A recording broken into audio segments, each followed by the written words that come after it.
হঠাৎই কুণাল ঘোষ ভীষণ আতঙ্কে ভুগছেন, সেটি হলো বাম আতঙ্ক।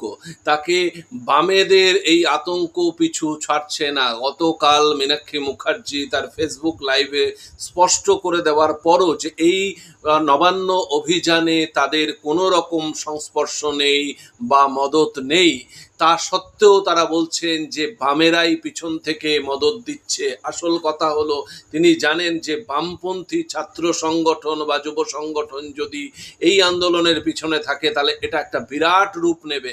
আসলে বঙ্গবাসী দেখেছে, সারা বঙ্গের বিশেষ করে মহিলারা যেভাবে এই সরকারের বিরুদ্ধে আঙুল তুলেছে, এবং অনেকেই এই লক্ষ্মীর ভাণ্ডার পূজা কমিটির যে টাকা ফিরিয়ে দিয়ে এটা তারা জানান দিচ্ছে যে লক্ষ্মী দুর্গাদের আগে তারা নিরাপত্তা দিক সরকার, তারপরে ভাবা যাবে।